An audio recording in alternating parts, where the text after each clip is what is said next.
Hey everyone, VMU's here with a couple friends of mine, here to remind you to tune in on October 30th at 10 a.m. Pacific on twitch.tv/CNEGames for Idle Champions Presents Fatebreaker Episode 3. The cast is ready to continue this Planescape adventure with B. Dave Walters leading the way. And while you watch, we'll also have a selection of giveaways happening in the chat. Thanks to WizKids, we'll be giving away the Dritz of Things bundle, which includes the D&D, The Legends of Dritz 35th Anniversary Box Set, Family and Foes, the D&D, The Legend of Dritz 35th Anniversary Box Set, Tabletop Companions, and the adorable D&D Dritz and Guinevere 13-inch plush by Kid Robot. Open to US and Canada, Quebec is excluded. Additionally, we'll also be giving away some DLC from Idle Champions. This winner will receive the Venture Forth in Sigil collection, which includes the Harmonium Thalora and Certainty Dran theme packs, the Factions of Sigil bundle, the Hands of Havoc Whittle and Society of Sensation Kent Skin and Feet packs, and the Marut Familiar pack. This one is also open to all. Stick around and enter for a chance to win a $25 gift card thanks to the good people at Beetle & Grimm's Pandemonium Warehouse. This will be open to all for a chance to win and can be used at beetleandgrims.com by our winner. We'll see you October 30th on twitch.tv/CNEGames at 10 a.m. Pacific for the third episode of Idle Champions Presents Fatebreaker. Until then, everyone, take care and we'll see you later. Bye.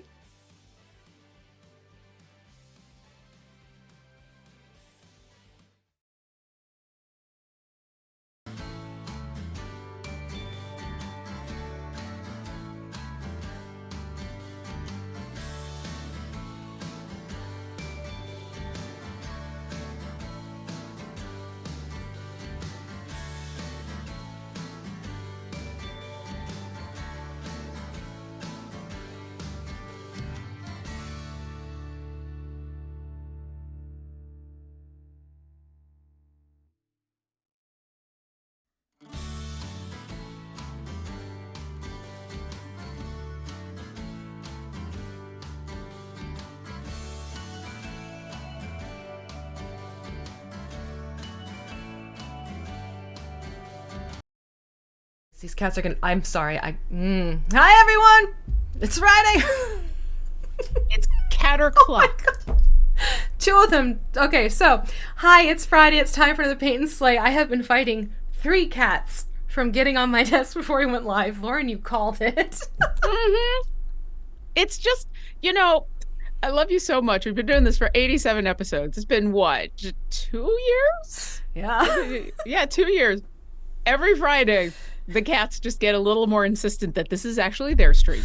And I feel like if the show ever ends up on April 1st, that we should just have 2 hours of the 2 of them, or the 3 of them. The 3 of them. Like a video of just the 3 of them on screen with a mini in the background or something. It's like, here's paint and slay for the week. Cats. Yep. Literally, as I said, hello everyone. Hemingway jumped up into my lap. Yep, and Rory, they know. She jumped over. She's like right here. So you might hear some odd things against my microphone because she's trying to get chummy with it. Yep. I'm telling you, they're streamer cats. It's almost like the 3 of them are equal to one of Nora's cats, who, for those that have been watching Idle Champions Presents who had not watched Black Dice Society. Perfect. We'll just put that up right now. I'm trying transitions. It's good. Yes, if you were hearing Nora's lovely feline, yes, yeah. the call of her people. Nora's cat is adorable and also so sweet. Believes every time that she is on stream that the cat is actually the star of the show. Mm-hmm. Yep. So you should be watching Idle Champions Presents Fatebreaker, not just because it's got an awesome cast, not just because it's an amazing story, not just because we have amazing giveaways, if you saw by the video we played before this, but cats. Yep, pretty much that. Tune in for the cats. Apparently cats are becoming a thing for our streams. Oh, the cats are a thing for every stream. If I had all the time in the world, oh geez, right? I would put together a highlight reel of nothing but fun moments and where streams have been interrupted by pets. Yes. By pets in general. It would be lovely. It'd be absolutely lovely. It would be amazing. So along with don't forget to tune in on Monday for not Paint and Slay. This is Paint and Slay. This is Friday. For Fate Breaker on Monday, you also want to make sure you're logging in this weekend because this weekend is Rainbow Awareness Weekend. So if you've signed up for our newsletter, which is very easy to do when you log into the game, you're going to get yourself a free gold rainbow chest. And I'm sorry, but the little 80s little girl in me is loving this artwork because, oh my God. It's also the perfect timing for it, at least in the Pacific Northwest, because this is the time of year in where we transition from some days of sun to very few days of sun, but there's still like the day will Just happen enough. and it'll change. Like it'll change back and forth. And so this is the time of year in where we actually get the most rainbows, or the chance of them anyway. Right. So yeah. So I'm very aware of rainbows. Yeah, that's May and June for my area. We get lots of rainbows in May and June. Yes, yeah, it is very Lisa Frank. I agree. That's a good call out right there. So yeah, the weekend buff is going on. Make sure you log in and check that out. And another reason to log in, and I think a very good reason, is to make sure, if you haven't already, to go back in and get yourself Thalora, who again is one of our champions in Fate Breaker for ICP. But yeah, you have a chance to still get in there, unlock Thalora, and get some chests going, get her equipped and all that goodness. And you want to make sure you do that before Monday at 12 p.m. Pacific, because then Thalora will kind of go bye-bye, and you'll have to wait for time gates or use your time gate pieces and all that goodness. So just, heads up, keep that in mind just in case you're like me and you looked at the calendar and you could have sworn it was September 29th and it's not. No. This year is going both too fast and taking forever at the same time. It's like the months are a blur, but the year is long. So I don't know how to make sense out of this, because I'm like, oh, I have October. And no, October just laughed and went out the door is essentially what's going on. Pretty much. Yes. So that is everything we have going on in terms of like the larger overview for the game. Today, we're talking Tomb Tappers, as we started this up a couple weeks ago. And again, this is the Tomb Tapper miniature from D&D Nolzur's Marvelous Miniatures from WizKids. So we got the base color started on this last episode. This is a biggin. This is not a mini. This is actually a good size mini. As you can tell for reference, this is a medium humanoid miniature. This is not. This is super creepy, scary. Was this huge or large? I think this is classified. I think it's huge. You know what? Based on that base, that's huge. No, that's definitely that's a huge base. So yeah, this is one of those minis that, good Lord, or maybe this is definitely huge. It's huge. Yeah. You are correct. Yes. So it's a huge mini we are painting, but we're going to have fun getting this finished up today, as well as adding on some details onto the base just to have a little bit of fun. And so creepy as can be, these are featured highly in the Icewind Dale campaign from D&D, if you want to check out what's going on with them. They're creepy. They're just things that do stuff that's just bleh. They like themselves some magic, let's put it that way, but not to cast magic, more to consume the magic. In their belly. And nom nom. I know, right? That nom, mouth. nom, The mouths, I should say. So we're gonna get started with this one. Again, we're using the D&D prismatic paints, also from WizKids. And you can get the two sets, the beginner and the intermediate sets. You get these fantastic array of colors, and they're in these fantastic little bottles that make it easy to paint. And trust me, a little goes a very long way when it comes to using these minis. So I think our next step is we got everything all taken care of with base color. We did do some dry brushing in the mouth itself just to kind of give it more of that bloody red color. Quite literally, we used bloody red. And now that we have those twofers painted up, all lovely leather brown and gronky looking, we're going to go back in and we're going to highlight those teeth just to have them pop out a little bit more. So for that, we want to snag some off-white and a small detail brush for that one. And if you're playing the home game with us and you do not have the D&D prismatic paints, what you want to snag yourself is, and I love how white gets flared out, you're going to snag yourself a very pale ivory tone, okay? I'm not going for pure white teeth because this is a monster, and I want it to look grody.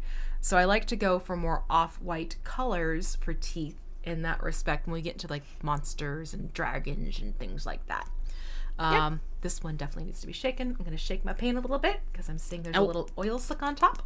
And while you're shaking, I will remind everybody that we have the marvelous Gabe in chat today, who is taking care of moderator duties. And if you have any questions for V and I about painting, about Idle Champions, about spooky stuff, because Tuesday's Halloween, so this is the final episode pre-Halloween. Right. Go ahead and put those in chat.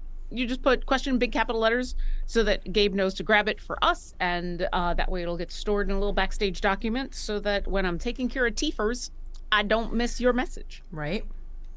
All right. And this is a dry brushing, so I'm just gonna do I'm gonna go in. I'm taking my detail brush, and however you need to hold this angle-wise, I would recommend that is what you do. Just to be sure. And I'm just going to do little passes on the front of the teeth. Because if you go in and try and dry brush this with a dry brush, there is a strong chance you'll white out the gum line, which we don't want to do. We just did a lot of work on that one. And so thus the tiny little detail brush. Yep.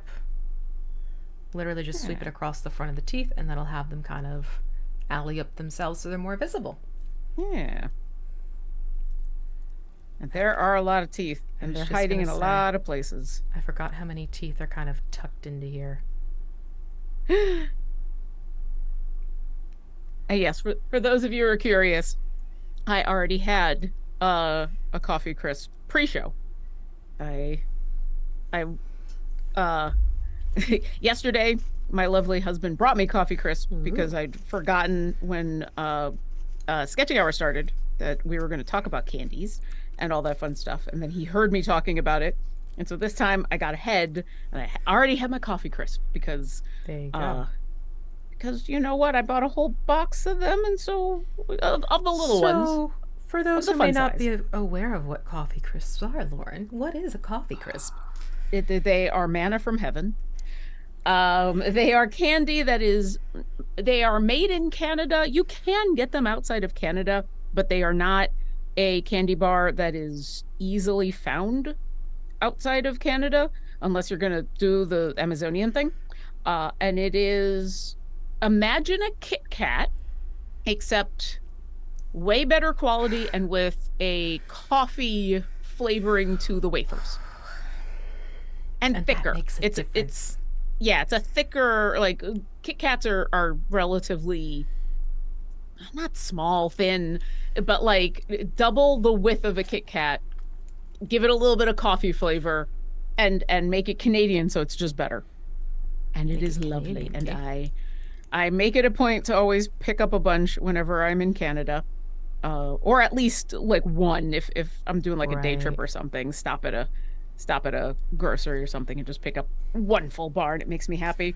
And it also I have found, and this is not the reason I get them, but it's funny, I get a nice laugh from the folks at the border crossing, because they'll ask, "Oh, did you buy anything in Canada that you're bringing back?"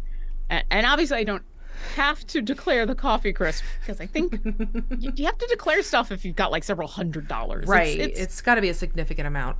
Yeah. And coffee crisp. Kitty wanted to go after Teef. Kitty wants to also join in the cuddle puddle on my lap, and there's no room. So, but yeah, room. It's like a certain amount you have to spend for customs to be like, yeah, hold on a minute. And a couple of coffee crisp never do it, but it's always fun to be like, nope, just got a bunch of coffee crisp, and that always gets a nice smile. I mean, you're appreciating their candy. Mm-hmm.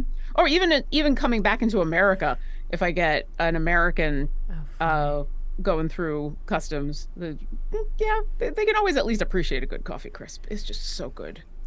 I wonder if like people coming across customs when they have like different foods and stuff, if the custom agents ever get cravings because they see some things coming through and it's like, oh, that sounds good, but then like, do they have to cross the border to get it? Or I don't know.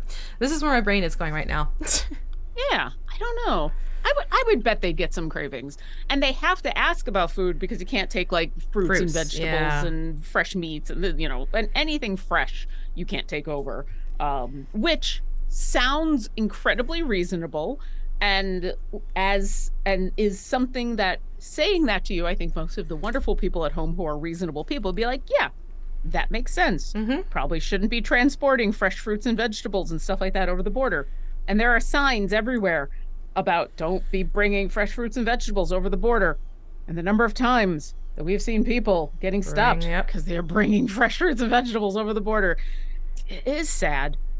It is. And I know people probably approach it thinking, oh, it's just, what's the big deal? It's a fruit or it's a vegetable. Problem is you have issues where there might be critters hitching a ride that you're not aware of, or if for some reason the fruit and or vegetable is tossed to the side of the road and starts growing, you run the risk of invasive species. There's actually legitimate reasons behind don't bring the produce into a different country, everyone. High stink bugs, that's all I'm going to say. Even when you're as close as United States and Canada, because Canada is still fighting.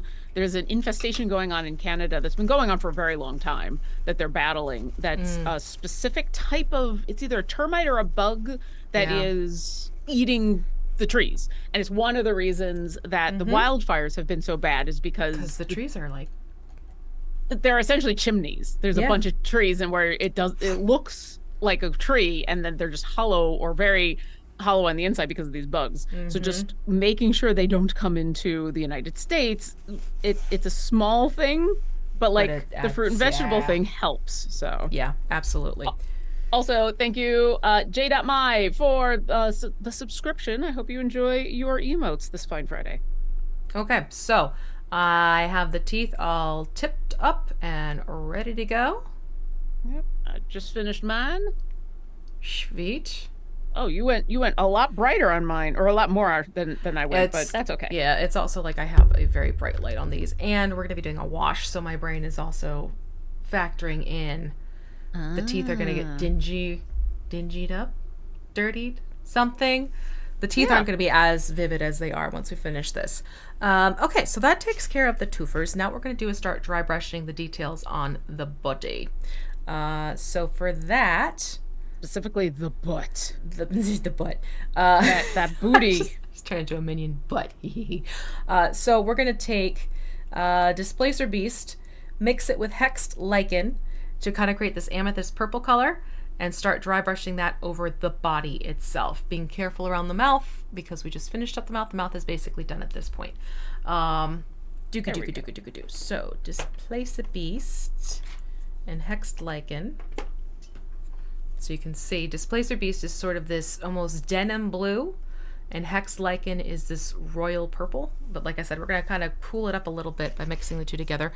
More Hexed Lichen than Displacer Beast, that's for sure. So probably like 5 parts Hexed Lichen to 1 part Displacer Beast.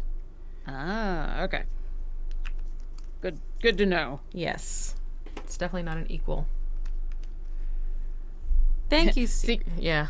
You and I saw the same thing, Secret 30K, saying, I thought it looked horrible before. The teeth make it even worse. Horrible as in scary, the paint job. Oh, yeah. I mean, I figured that's what you meant. Yeah. Thank you. It's appreciated. More than I need because we are dry brushing, but oh well. Better to have more than not enough. Yeah, this is true, especially with a mixed color. Yeah. And so we're basically looking for a purple with blue, not a blue with purple. Correct. And we're dry brushing, so I'm not going to water this down. Yeah, no need to do that.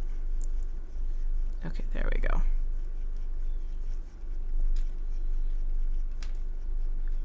What it's going to do is it's going to take away the warmer tones that Hexed Lichen has and shift it more into the cool because of that grayish blue of the Displacer Beast.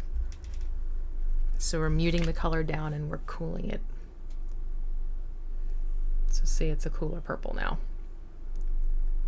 Oh, yeah. Yeah. I think I'm there. Awesome. Also, I did see Nike T talking about Toffee Crisp in the UK. Those are good. Yeah, another real good candy bar. Yep. My God, when I lived in London and I found the Cadbury vending machines, I'm telling you, like there were days I'd get off the tube in Charing Cross and would just snag something for my ride home from university. I was like, okay, got through the day, university's done. Let's snag something. Like I'd try and get something different each day. That was a fun exploration. I miss being sure. able to do that. Like, let me try this one. Now let me try that one. And while I was in Victoria, when I went looking for the coffee crisp, we were just in the candy aisle in general and saw all the Kinder eggs, and it's just like, nope, those are illegal. Those are not legal. Are we doing the whole the body? The whole thing, yep. Every right. part of the body. All the body. Actually, so you're starting with the head, and I figured I'd ask. Yep. You can start wherever you'd like. I just tipped it up, and the head was the first thing I saw, so I'm working off of the head. That makes sense. Yeah. Is a big enough creature that we can kind of start anywhere. Exactly. Oh my goodness. I love both of these individual colors, so putting them together to do the dry brushing is super fun. Yeah. Get to play around a little bit with the palette. So I posted this mini on a couple socials, and I forget who said it on which social, but just as we were getting things ready to go live, I caught a comment with like, this is some sort of like eldritch horror cobra from G.I. Joe. Yeah, like, not wrong. The headpiece definitely has Cobra Commander vibes. Although I am way more scared of this creature than I ever was of Cobra Commander. Yeah. Cobra Commander didn't give me nightmares, let's put it that way. Though that one mini-series from many years ago, G.I. Joe Resolute, which was essentially you remember that one? Yep. For those who didn't get a chance to see it, it was essentially here, we're going to do a mini-series of G.I. Joe if it was made for adults by adults. Yeah. So like characters die, and there's serious consequences to war. And they make Cobra Commander actually terrifying. Yeah, I kind of forgot about that one. Yeah, it came out late. Let's see, I was in Ohio at the time. So this would have been like 2008, 9, 7, 8, 9, somewhere around there. I don't remember exactly. I also have no idea where it can be found online. It was, if I remember correctly, just a streamed show. But I don't remember any details. So it's probably up somewhere. It was very, very cool.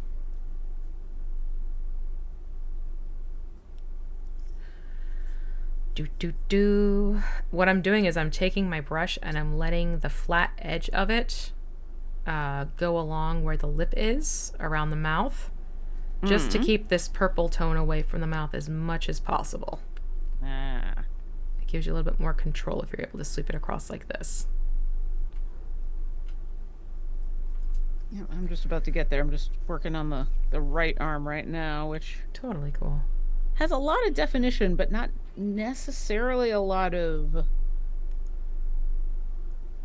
Like, the skin has a lot of interesting detail, but I'm not sure if it's got like a lot of the kind of detail that a dry brush easily brings out. Does that make sense? No, it makes sense. It's got a texture that's varied, but not as deep as some of the other skin details we've seen with other monsters, for sure.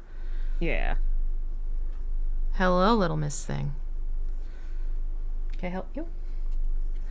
May I help you? Yuz and I said ash borers. They're nasty. Yeah, ooh. I think those are the ones that are in Canada, and it's they've been fighting those for quite a while, and it sucks.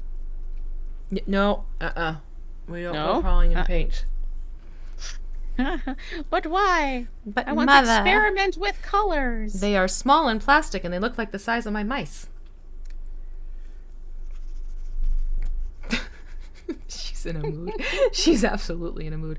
Hi, baby girl. Hi, my baby girl. What you doing, huh? I really now want to look to see what day of the week April 1st is on. I am normally not a April Fool's person.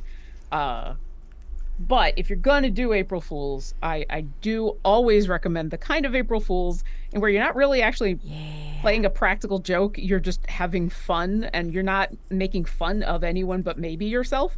And so the idea of just having a 2-hour stream that's just of cats instead of doing a regular paint and slay would actually be kind of funny. Oh shit!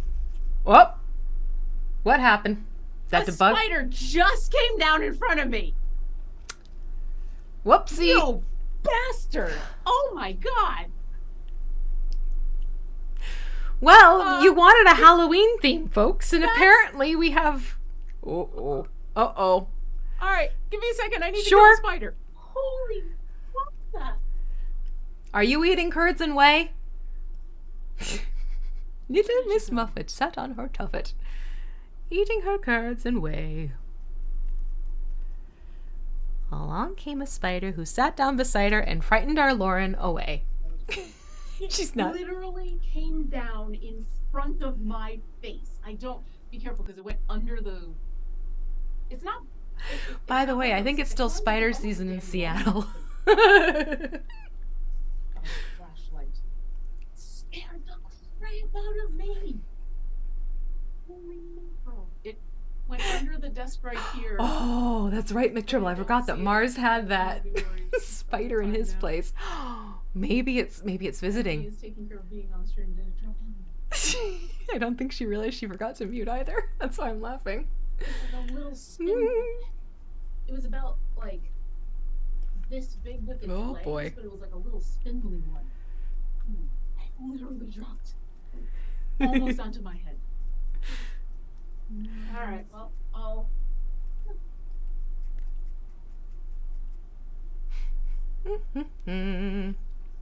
Let's see. Pathalo says, shouldn't you have been rhyming away with paint and slay? And frightened Lauren during paint and slay. How's that? I just thought, thank you for coming to my aid. I appreciate it. I know you don't know. No, but this one, it more just startled me. That's all. I'm sure it'll appear again. Dear. Oh my god. Uh-huh. Could you turn off the light again, please? Thank you. Luke came running. I am not arachnophobic. Right. But I am cautious around, especially, like, I will kill spiders because this is my lair, and you don't come into my lair. Gotcha. Fair. And what dropped, the only time I get nervous is when I can't reach it, because I don't want to go after it and, like, half miss, and now it skitters away and you don't know where it is. I hate that. I don't know if you'll be able to see it on camera. I'm going to have to go back. It literally dropped in front of my face. Literally. Like a damn horror movie. But we don't know where it is now. I may have inadvertently summoned one for you with my makeup today. I swear I wasn't spellcasting. Nope, I trust you. Oh, damn. Oh no, are you okay though? I'm highly amused because of like the running dialogue you had going with Luke. Yeah, I forgot to mute myself, but that's okay. I didn't say anything that I would be afraid of saying on camera. No. I'm more like upset now. It's okay. It's okay. Thank you, everybody, for dealing with me being literal. I've never been scared that much in my... You genuinely looked like, nah. And I know it's going to get clipped, and you know what? That's fine. All right, well... I guess I need to be a professional and go back to being on camera. Guess and I have to go just gonna appear somewhere else. Spider season. Friggin'. I said I think it was still spider season. Well, and it's thank you everybody in chat. So spider season here in Seattle. And it wasn't one of those spiders. Like, it wasn't a house spider. It was like a little, it was a spindly thing. Oh. Yeah, like I don't know what kind spider? Maybe. Like, it looked bigger than it was because just the legs were long. Sounds and like like a garden spider then. Because I get those in the back of my house, like up against the woods. In fact, there's one who's living in my bathroom. Her name is Mildred. The deal is she catches all the little flies that sneak in from the woods as well. So that I can shower in peace. And you know what? Outside, I have no problem with spiders. Yeah. That's their domain, and it's lovely, and they do a great service to the world and the community and the lack of bugs. In my apartment, this is my lair, and I have every right to make you go away. You send eviction notices. Exactly. Stern but ones. We have spiders here in Seattle they're house spiders. They're 100% harmless. They are, but they get surprisingly big, and they're like that's why I was surprised by this one because it was like thin. The house spiders, they get big and they get thick. And I guess I should have warned about an arachnophobia. I'll stop talking in detail. It's spider warning. But guess what? I didn't get a spider warning before it dropped in front of my face. So anyway, this time of year they try to come inside. And so you just have to be careful for them. Mm-hmm. But usually not like that. Usually not making a grand appearance. That was almost... I'm going to have to go back and look on camera because, like, if I tell that story to someone, that's going to sound so cliche like I made it up. Like, oh yeah, Lord, of course the spider dropped right in front of your face. Sure. Like, no, based on your reaction, I believe you, quite frankly. I'm so glad that was like something happened. It came in like a wrecking ball. It wrecked me. It obviously wrecked me. Jeez. I totally forgot what we were talking about. I don't remember. Oh, we were talking about chocolate. Okay, that's true. I'm like, oh yeah, chocolate. Hey, we could go back to chocolate. Chocolate is fine. Chocolate is... We were talking about yummy things, and then we were talking about the invasive species, the ash borers. That's what it was. We were talking about the invasive species in the trees, the ash borers. I think that's what they were named. And then you screamed, and then we had the spider invasion, and Luke the giant rescue, spider invasion. Yeah. And now we're all caught up. I do appreciate it. I do call Luke on a fairly regular basis to take care of spiders, but it is mostly because they're in a place that I cannot reach. Gotcha. But he is also very good about coming to take care of them and not making fun of me for it. So, well, there you go. I mean, he's a good head taller than me. He can actually reach the ceiling. I'm not tall. Quite frankly, that's a lot of it. That's why Mildred and I have agreements. I can't reach her where she likes to hang out. So I'm like, okay, Mildred, you can have the upper right-hand corner of the bathroom this week. Fine with that.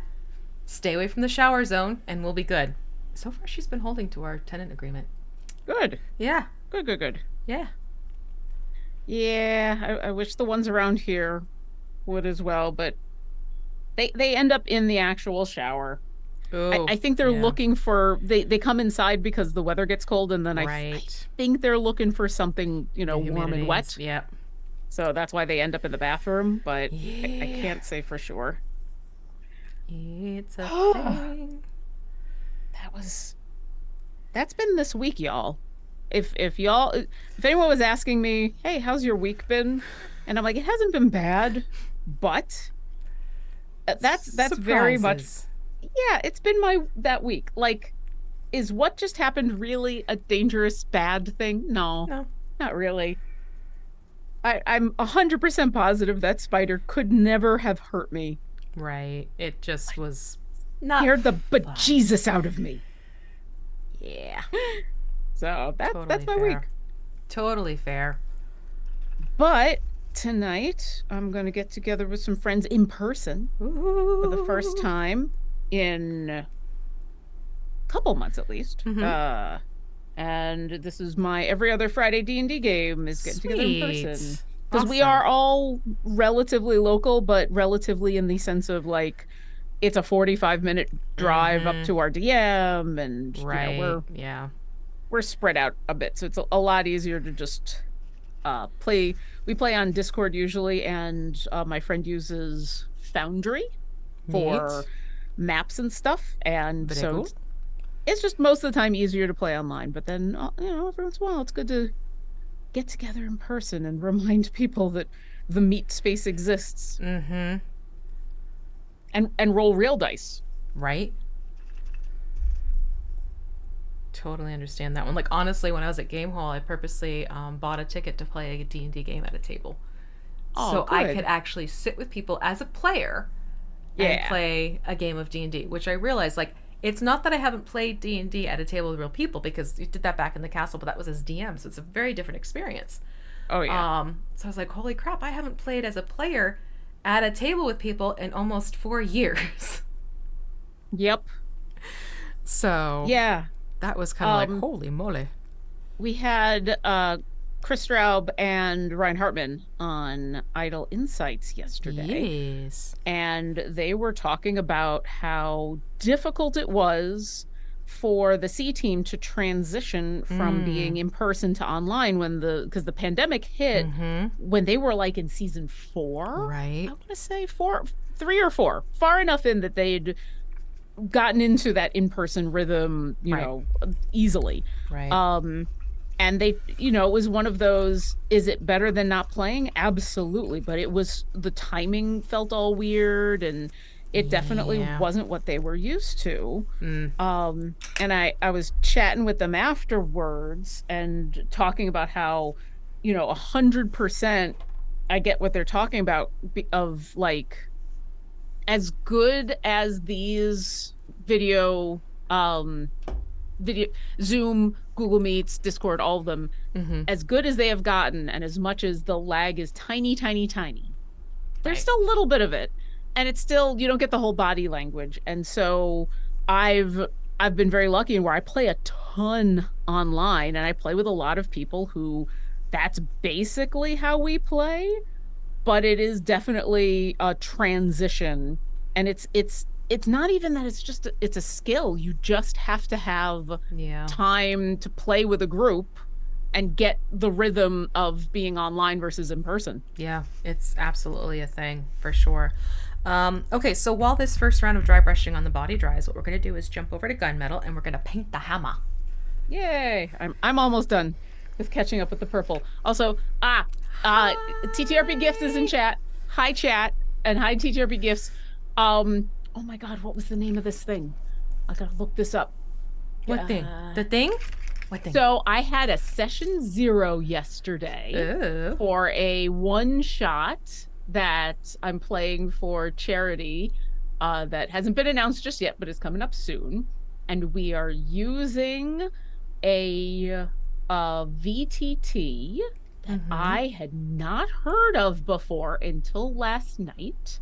Interesting. And I want to make sure I get the name of it correctly, because I went, oh my God, if Robo doesn't know about this, then they need to know about this. Oh. Because it's amazing.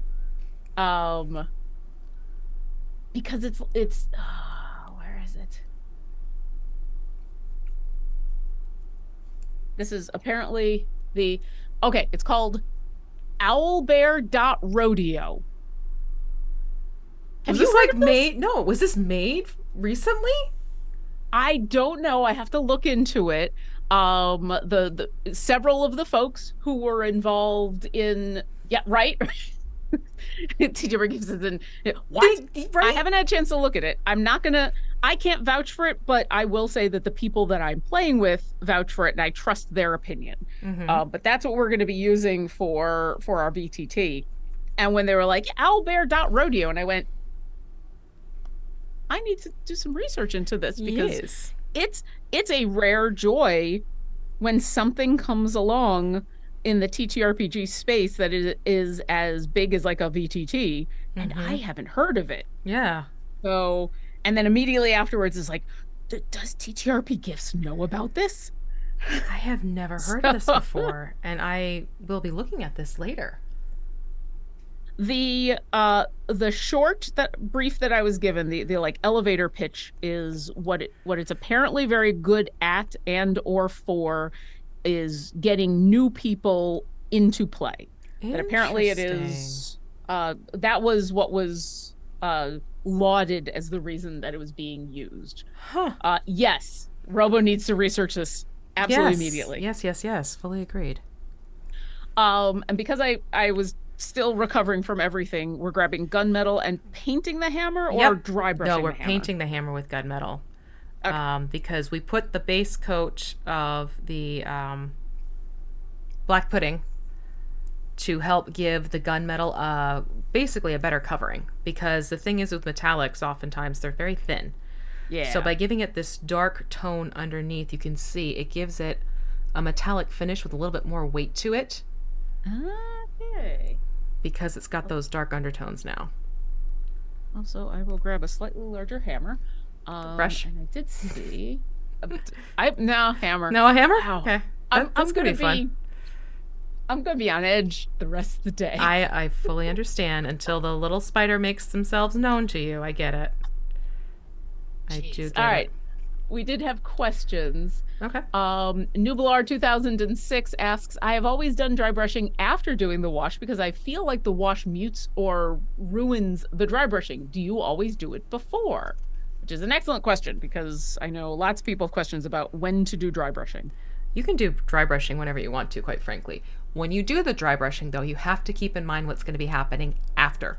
So when you just said the whole thing, how if you do the dry brushing before and it mutes down, yes, that will happen if you go for colors that are the color you actually want the finished product to be. So case in point, if you look right now, this guy is looking kind of bright and light, but I know we're doing a black wash, so which means this is going to probably drop it down 1 to 2, if not 3 tones. So I purposely go for more intense colors, knowing that the wash is going to happen at the end and bring everything down a couple levels at least. But you can do a wash and then let it dry thoroughly. My recommendation is give that 24 hours before you actually jump back in. And then you can do some highlight work if you want to keep the colors more true to what you're actually seeing in the bottle.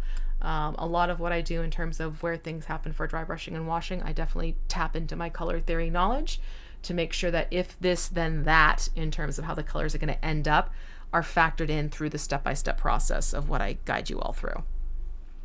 So there's really no right or wrong time to dry brush. There is a right or wrong color tone to grab depending on when you are dry brushing. So that is something to keep in mind.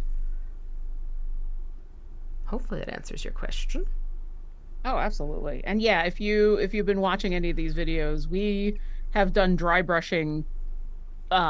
We've done dry brushing first. We've done dry brushing last. We've done dry brushing. We've done them all over the place. So hopefully that'll give you some stuff to go look at to get some ideas about what you think will work the best for you and your mini, because that's really the only thing that matters, is like what's going to work the best for you and your mini. Yeah.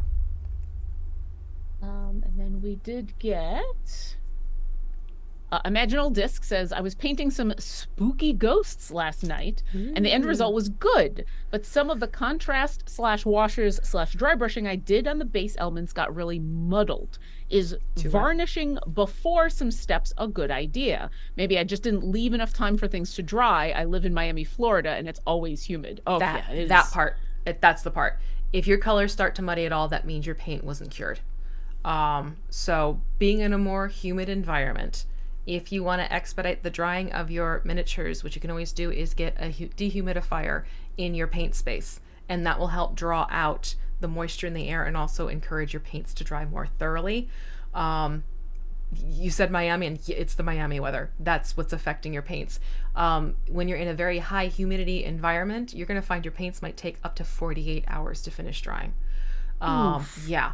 So I personally recommend, like, you can even get like little personal size dehumidifiers. Like they can fit on top of a desk. So you can grab one of those and that'll help kind of dehumidify the immediate area where your minis are drying. But yeah, that's what's going on. The paints are still wet and they weren't fully cured. I can at least vouch for the humidity of, I lived for a couple of years in the Fort Lauderdale area, and as it's interesting because Seattle gets this, we have a lot of rain, and we have a lot of humidity, but it's a way different kind of humidity. It doesn't hang in the air. Thick. It's more, it's finer humidity. And it's southern humidity is its own beast. Oh yeah, and it is way different. The few times that we get like that kind of humidity in Seattle, everybody is miserable because we don't know how to deal with it. Yeah. And there's always the weird question of like, but it's Seattle, it rains all the time. You've got to be used to humidity. It's like, not like this, not the air. Yeah, because the air like moves around a lot in Seattle, and plus you have the advantage of the cooler air pulling in from the mountains and what have you. But yeah, I think it's mostly the cooler air. I got not in the deep south. No, because I lived outside of Houston as a kid, and oh my god. Yeah. And yeah, that Gulf Stream air. Good lord. Okay, so this is what the hammer looks like now with gunmetal on it. As you can tell by having that darker matte paint underneath it, it's made this look more like a metal object as opposed to a plastic object that was painted with a metallic paint. That's why I like to do that underneath my metal pieces, give them a base matte color and then do the metallic details. So we want this to dry. While that dries, we're going to jump back over to the body and we're going to do another round of dry brushing, but this time a little bit more light-handed. And for that, we want to snag, and I love the fact we're doing this, illithid skin. Yeah. It's a fun color. So let me snag the illithid. I will probably have to double check those colors with you because I'm just finishing up. I had to go to a smaller brush on the hammer around the hands. And so, and you know, I'm still catching up from being surprised. Yeah. So. I might have some homework thanks to that spider. It's okay. You'll be okay. That's okay. We still have a good hour left. Yep. And you know what? If that's the worst case scenario, I'm okay with it. But like trying to get into the hammer that's in, because these hands wrap around the hammer but not completely, so you can actually see, which is super cool. Oh, it's a great detail. But trying to get in there without getting the hand is a fun challenge. Yeah. So for those of you at home, the illithid skin is a very light purple with a gray undertone to it, like a lilac flower. Think of it in that color tone grouping. So I'm going to go back in with my dry brush. I'm going to lightly dry brush over the body of the Tomb Tapper as well. Again, not heavy-handed, like this is very feather light touch that we're going to be using for this part. My goodness, you just hunkered.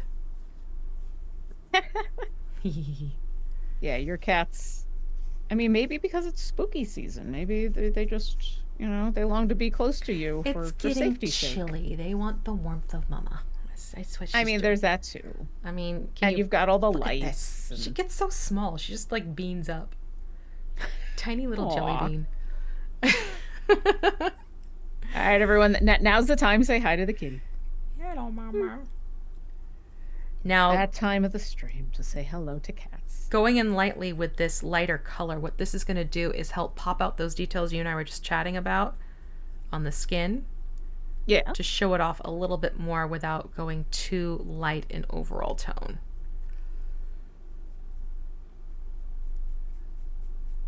So I'm going to do one side of the face and compare it to the other so people can see what I'm talking about.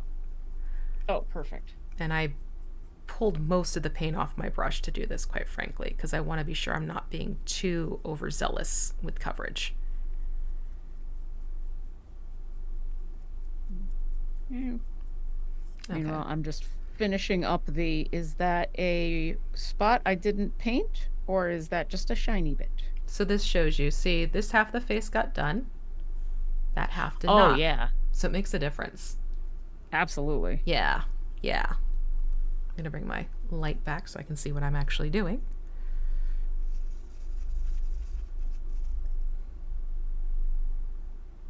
Oh, I love gunmetal. I love this color. Gunmetal's an awesome one. Yeah, this mini is just filled with all of my favorite colors. Oh, there you go. It may be a scary, scary monster, but it's all my favorite colors. Gunmetal and the black pudding and the displacer beast. Yeah. Okay, I think I am finally done with the hammer, so I will catch up. Awesome. Let's see. Imaginal Disc is asking about breeding season of the house spiders. Maybe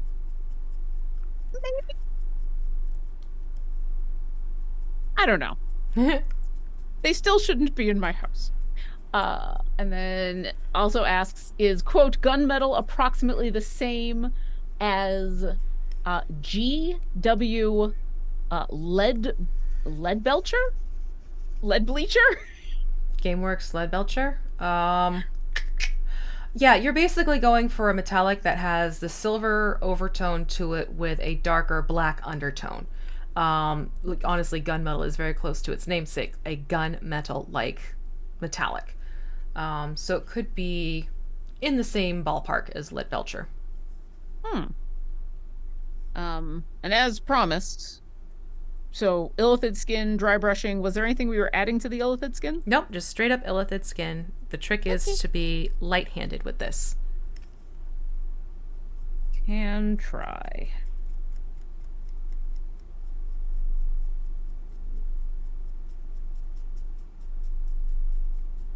Oh, yes. Yusa and I talks about I have a small dehumidifier that I keep at my feet. Does wonders for my arthritis. Yeah, we've got 2 different dehumidifiers here in the apartment that we run, depending on the conditions. But yeah, just being able to get the moisture out of the environment is so helpful. It really, yeah. It makes a difference. And especially with this apartment, since the front of it is half underground, just because of the way the hill that this apartment complex is built into is, it's really important to keep the dehumidification going. Yep, I have the exact same thing with the townhouse. The back portion of my house is basically fully underground, while the front portion is open. So I have to make sure there's a dehumidifier running in my basement at all. Well, it's a finished basement, but it's running at all times. But yeah, you can tell from the back details just what a difference that makes. Oh yeah, absolutely. You can now see all those little nooks and crannies.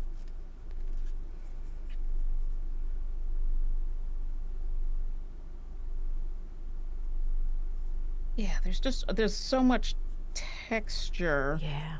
But definitely in a different way than some of the other minis that we have done.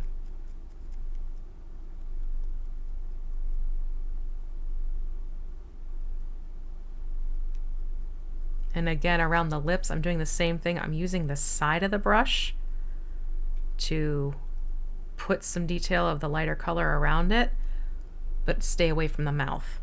So I don't get the very light lavender tone onto the mouth area. Yeah, that would be a little weird. Yeah, just a touch. Whereas I have had a couple of whoops, that's probably a little too much on the body with the lavender, but that at least, like in the couple of spots where I'm like, I probably went too heavy-handed with that when I'm supposed to be going light, it hasn't been so bad. It's been like, well, all right, so this is, Yeah. At least it's still in the same color. There is going to be a black wash going on this. If not today, you will black wash it and then help bring that tone down a little bit. Yeah. So there's a slight safety net to this one. And also, if you get any of this on the hammer itself, that's going to be okay because we are going to go back in and dry brush with a silver. So it's kind of going to just act as a more muted silver. Perfect. Yeah. Just FYI. Why? FYI. So here we go. You can see, just again, side by side, one side of the chest got done before the other one. The arm compared to the other arm. These really do make a difference. Yeah.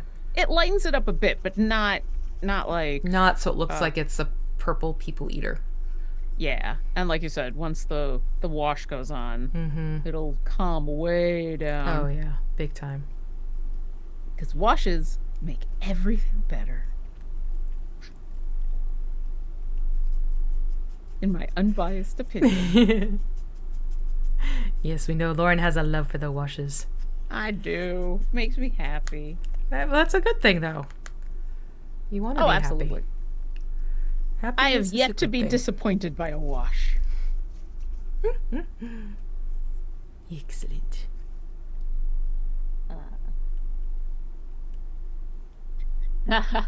So I know everyone, when conversations happen and it's about the weather, there's often people who are like, oh yeah, everybody's got to talk about the weather, blah, blah, blah. But it's always kind of fun in Twitch chat to talk about specific weather things like humidity, because go get 'em. It is the kind of thing that so many people who would normally be like lurking and working or not necessarily chatting, like everyone can talk about it. So it's kind of fun to look over to chat and everyone being like, yeah, here in Memphis, oh, it's like this, and you got to deal with it over here because it's it's one thing everybody's got to deal with is the weather. I honestly like the weather comparisons because it gives you a sense in real time of what everyone's existing in. Yeah.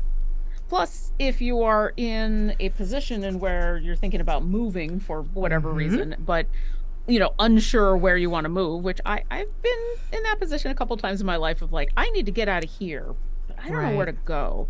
Knowing about like, oh, I probably shouldn't move there because they have weather that I will be miserable during. Is always a good idea. And it's frankly one of the reasons I do love the Pacific Northwest, because all of the quote unquote bad things about the weather here are things that I'm like okay with. Right.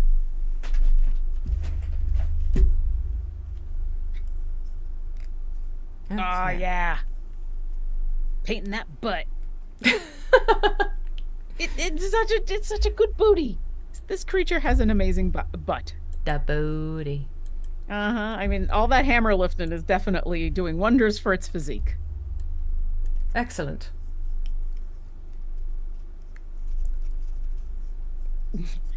Yes, so you're 30K. It does a lot of squats, clearly. Absolutely. Well, I mean, absolutely, yes. Ha-ha. Ha-ha, I hear what you did there. I'm not proud of it, but I did it anyway. There we go. If anyone's watching the captions and realized it blipped out, OBS did a fun little hiccup thing and stopped captioning, and I think I just fixed it. Oh. Let's take a quick look. Hello, captions. Well, I'm seeing that you are talking about I did a quick fix. Yeah. There we go. Captions are back.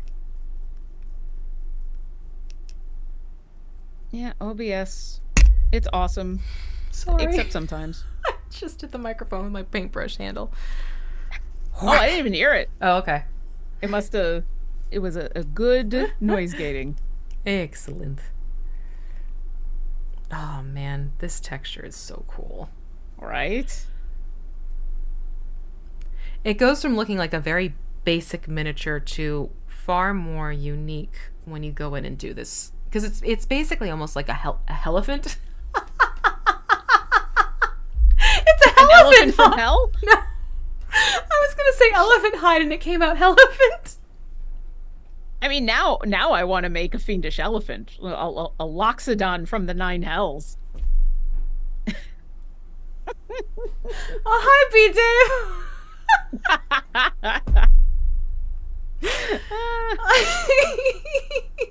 Well, I'm just gonna put that in my back pocket. A loxodon, warlock of the fiend. It's a elephant. It's a elephant. Oh my lord. I'm ready. I'm ready for that one. I've got several one-shots for charity coming up, and so just having a couple of ridiculous characters in my back pocket like that is always a good thing.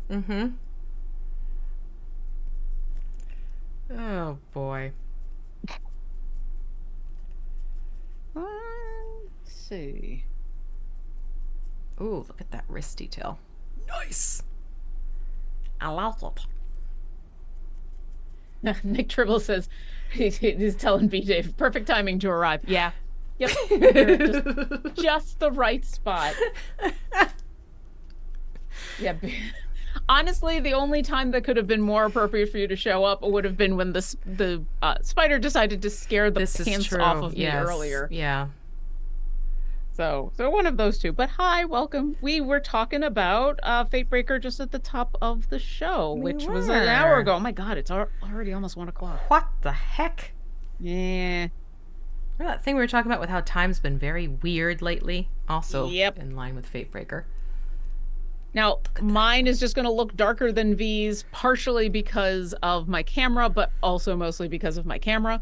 So don't take that into account. It's one of those where when I look at it under the light, it's matching up way more to what V is showing. Yeah. So I'll just, as part of my homework, I'll just have to be. Well, in fairness, I also have my mini light right over me, so if I tap that sucker away, you get a more true to tone.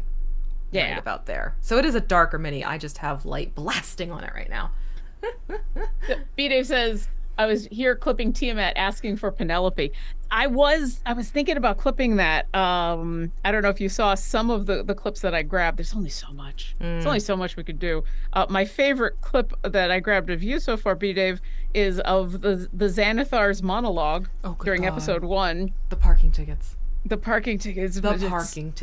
It made me so happy. The way that Gina set that up was beautiful. And then, for those of you in the chat who haven't gone and seen, you can watch the clip. It might even be posted to socials. I know it's on our shorts and our TikTok. There you go.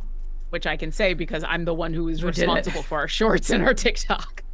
So if you go check that out, you can see with captions the Xanathar talking about parking tickets, which is just the best thing.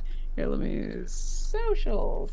But yeah, I'm still in the middle of clipping. What I've been trying to put out clips from episodes like the week after to give everybody a little bit more time to catch up. Because I feel like putting out clips the week of an episode, it still might be hard to watch those clips. But like, all right, it's been now a week and a half since episode 1. People are a little more forgiving about tiny spoilers like that. Yeah. So. I'm sorry. I was listening to you and then B-Dave went on a rant in the chat. You have to look. Oh, geez. See, now I kind of want to do it in the Xanathar voice, but I'm not going to do it. Your money, Xanathar does not pay attention to parking violations. The Xanathar's tax dollars should be applied far more judiciously to crime that is not mine.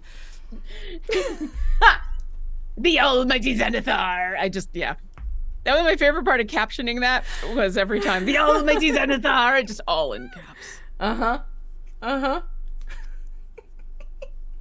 don't think the Xanathar, the almighty Xanathar, talks in anything but all caps. I think even when they are talking quietly, it's like caps.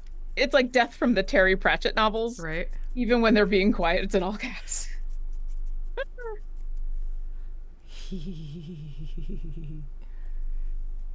All right. I'm really liking this. Yeah. I think I'm done with the dry brushing. So essentially we're getting close to this tomb tapper itself being done. So we're going to leave that part of the fellow be. And then I believe we're going to be going back over to... 1 moment, please. Actually, no. We need black. And we're going to paint the claws on the hands and feet black. Okay. Just straight black, not black straight pudding? Straight up black. Nope, black pudding, just black. I see some claws. We're going void level here. I see some talons and I want to paint them black. Oh, yes. I should probably warn everybody in chat, if you would. No. Oh. Everything's fine. Moobot gets upset with all caps. So unless you actually are the almighty Xanathar, you might want to be a little careful about talking in all caps. But we know you're trying. We know you're just having fun. Yeah. So. Do not take it personally. It's that Moobot takes everything personally. Yeah, it is not every day that the almighty Xanathar graces us with their presence, and so most of the time we're just being cautious about caps. All right, so you said feet, talons, and hand claws. We're doing the mani-pedi part of the mini painting right now, is really what it boils down to. I also appreciate that we haven't done the base yet when we're doing these claws. That's why I waited. Wait, beg your pardon, sir. What happened? Hemingway happened. I mean, I shouldn't be surprised, but... So he, like, blurred and jumped over my painting station and right onto my desk, and now he's sitting here like, but, Ma, I love you. But food. Oh, also, I guess I should say, for those coming in from Idle Champions, from the top of the hour, welcome. We're finishing up the Tomb Tapper, because it's Spooky Month. And right now we're just painting claws and having fun. If you do have any questions for V and I about mini painting, about Idle Champions, about Fatebreaker, about Halloween, about my lair and what animals I don't allow in them, go ahead and put those in chat with question in big capital letters so that Gabe, who is our awesome moderator, can grab them. So when I'm done with this mani-pedi, I don't miss your question. I don't know why I just went there. All right. Where does it start? Are you on the hands? Yes.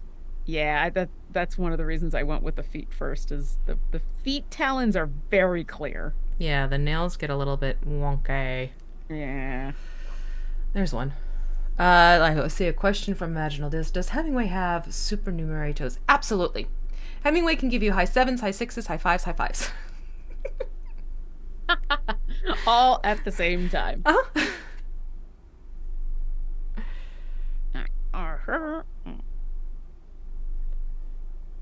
Hello, sir.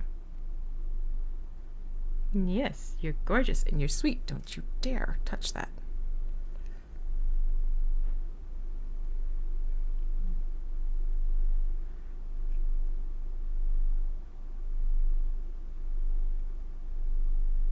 My goodness, they have claws.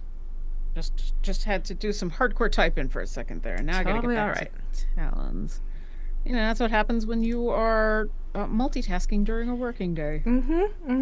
Totally understand that one. That fun.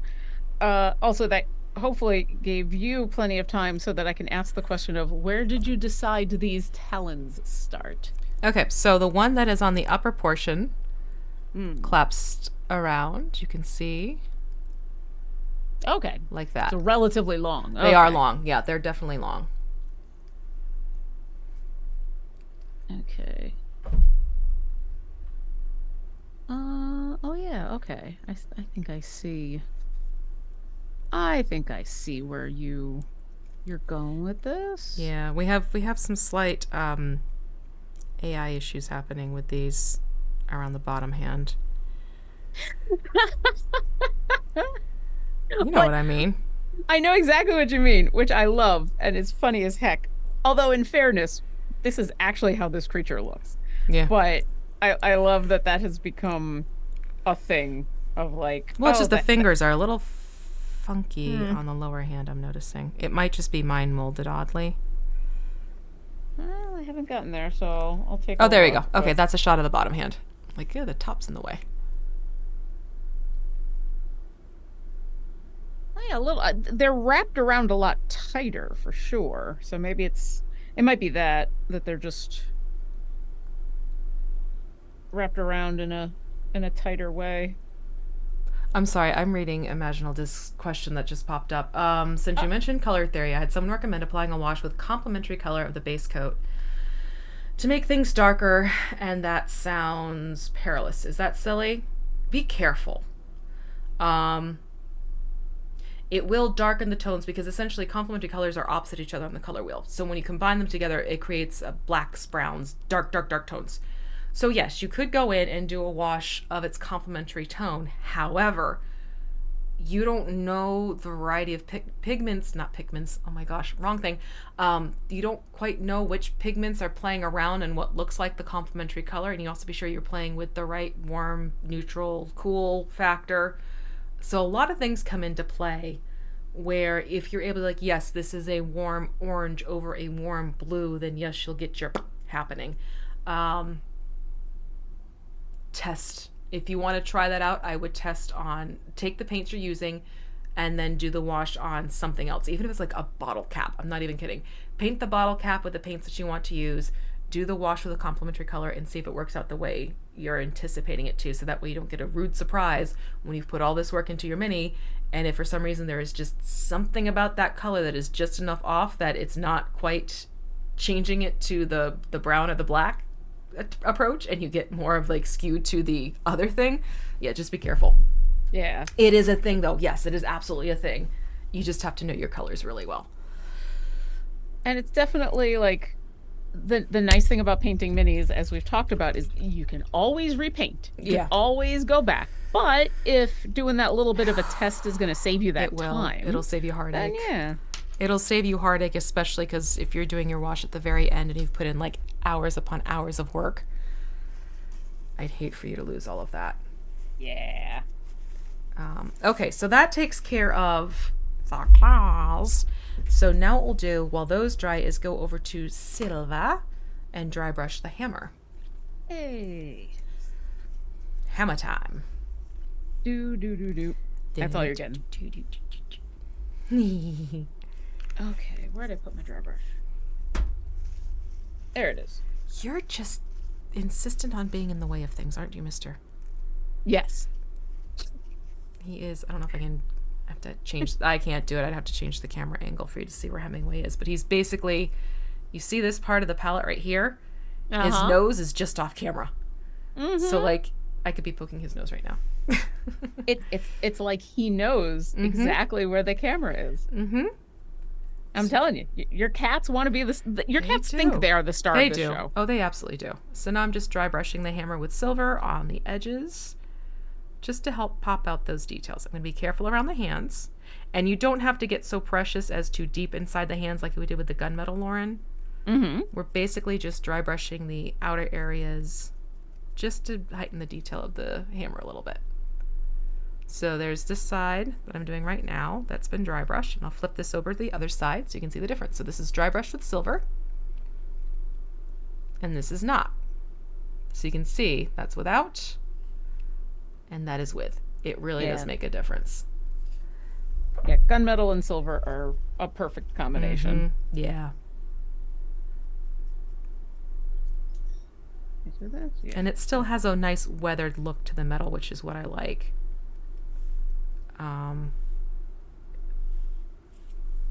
Get here. So I'm just being careful as I get close to the hands, making sure I'm not silvering the hands. Yeah, we did all of that work on the manicure. Last thing we need to do is to have to redo all that work on the hands. Yeah, we don't want that. Or the mouth. Like, I can definitely, when I'm trying to be especially light with a dry brushing, I can move a little bit more than I normally would. And I don't, be a little careful about dry brushing the mouth with silver. That would look a little weird. This is a fun hammer. I like those details. Almost Celtic knot-like. And it's huge. It is. Which is always a plus. It's a big hammer. Yeah. It's an impressive display hammer. So what I do when you get to more smooth areas like the handle, I actually sort of tilt the brush at a diagonal and pull that way so that you're not coating the handle itself completely, because that's a very easier thing to do when it's a smooth texture. So just knock it to like a 45-degree angle and pull, and that'll help. Yeah, we've done a couple of weapons that way, and where it just gives it that streak. It's almost less about dry brushing it and more about just adding that streak. Yeah. Oh, Belswin, thank you for all of the gift subs. Look at that. Hey. 5 gift subs. So hey, if you're hanging around and you're lurking and working, check out chat. You may have just gotten a gift sub from the amazing Belwin. Happy Friday. And all of you who've been gifted a sub, enjoy your emotes. Very much so. Okay, so that takes care of the hammer. Especially enjoy your emotes on Monday when Fatebreaker comes back, because that natural 1 and that natural 20 get a lot of work. Oh, that's a big stretch, buddy. Oh, I could use a stretch. Right? Stretch. Yeah. All right, what's next? Next. I don't know why I just shouted next. Next. We're going to go to... Hold on. One moment, please. Did I make sure to pull... No worries. This gives me a chance to organize a little bit. That's right. Go back to Illithid and just lightly dry brush the tips of the feet, the claws. I'll show you what I mean in just a second. Okay. It's sort of naturally happening in the light right now that I have going on. You see how there's like that light spot right there? Yeah. That's the black catching the natural light. So what I want to try and do is capture that by taking the Illithid and just going across only the top of the feet. Okay. And falsely adding that highlight.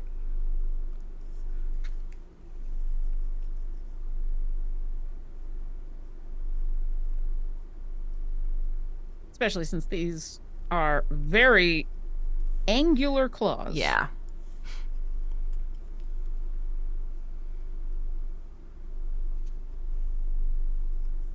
No, that might be a little too late.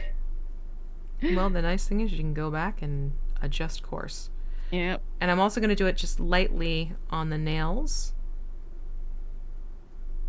But lightly is the operative word. I'm going to focus it more towards the tips of the nails. Or the claws, I should say. Mm.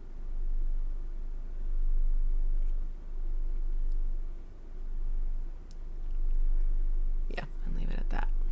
There we go. Ta-da! You know what's funny? Such a beautiful manicure. I think I may just have us blackwash the mouth. I'm really happy with how this body looks without a wash. So if you want to wash it, you're more than welcome to. I think I might stay away from washing on mine because I really like the details that have come out. I think I'm Totally your call. Absolutely your call. I'm gonna think about it. Yeah. Okay. Oh, Belswin. I will read this off. But there's been a lot of content warnings on chat on today, between the arachnophobia from before, but also, but thanks for sharing. V, thank you so much. I lost a doggo recently, and thanks to you, I was able to paint a cast of his paw print. It helped me so much. Aww. I'm really happy that you could find some solace in going through that. It's hard losing a special friend. Aww. But that's a lovely thing to do. I wouldn't have even thought about that. That's actually kind of adorable. That's really sweet. Thank you for sharing, seriously. I may do the wash, but I kind of almost want to do not as dark of a wash. So you could thin it out so it's almost like a broth as opposed to a wash. Yeah, I might. You could do that, absolutely. Were we going to do a black wash or were we going to do... Black wash, okay. Yeah. Absolutely. Okay. I will consider it. So now what we're going to do is... Do you have your Mod Podge with you? Yes. Glossy or which did you grab? I got both. Okay, grab a gloss and we're going to put that onto the mouth. And I'm actually going to go for straight up traditional Mod Podge gloss. I do need to grab... I have to open this sucker up. Yeah, I have a specific brush that I use when painting with the Mod Podge, and by specific brush I mean I grab a brush that I've put aside because it's gotten fuzzy. That's fair. It's right, like, this stab this brush isn't gonna do anything. Yeah, McTribble, I saw that your cat deciding to be all dramatic in the light behind you. Little girl. Oh, posing. She knows it too. Gloss on the mouth. Mm-hmm. Yep, I'm going for a ratty old paintbrush because I'm using a true Mod Podge mix, which is almost like Elmer's glue. So here's the difference when I talk about Mod Podge. Real Mod Podge, it looks like Elmer's glue. That's not paint, that's Mod Podge. But I'm going to paint this onto the mouth right now. The whole mouth? The whole mouth, yep. The whole mouth. Because what I'm going to do is get the gloss and what I mean by whole started. mouth, I mean both mouths. All the mouths. Every mouth. So I'm going to get this started with a really high gloss finish. And then there's actually a wash I have that has a gloss to it almost when it finishes drying. So I'm really trying to play up like the icky, slimy, wet mouth look here by doing this. Oh, yeah.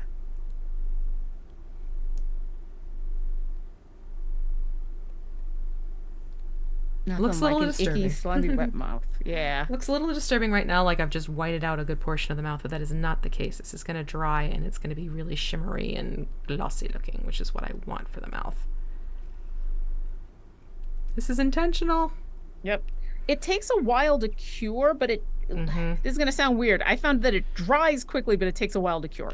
Yes. Does that make It'll dry sense? quickly, but you need to give it at least 24 hours for the tackiness to die down. Yeah, the tacky is that's the word I was going for. So that's going to be really shiny come tomorrow. But that's why I want to get this in now. Okay. I'm going to let that do its thing. I'm going to cap this. Do your thing. Woohoo. Woohoo. And then we're going to move on to the base. Because we're pretty much done with the tomb tapper itself. Obviously, the mouth needs to dry before I go in and do a wash. I'm actually quite happy with the body itself, so I don't think I am going to do a wash on mine. But if you want to do a black wash on yours, like if you were using the elephant skin, it's a little bit brighter than you wanted, then you can just do a black wash. You could thin it out like Lauren's talking about doing. You can keep it as is if you want to make this much darker looking. You can also go in and if you wanted to, you could do a black wash on the hammer. Or if you want to make this look like more aged metal, then go in with a brown wash. And that'll give it kind of like this more patinaed style metal by doing it that way. But what we're going to do now is go into the base and we're going to take dark flesh tone and paint that with just a standard 1 or a 3 round. The irony of using dark flesh tone on the one thing that's not flesh. I know, but it's such a nice rich color. Oh, absolutely. It's just it. fun. Yeah. Dilettante for the win. The mouth in the belly may haunt my dreams, right? I mean, y'all asked for spooky. You did. I'm just saying. You did. I'm just gonna say. You wanted creepy. You wanted unnerving. I'm sorry. No, I'm not. Tomb tappers are exactly all of that. Oh, yeah. Creepy and unnerving. The perfect Halloween creature for sure.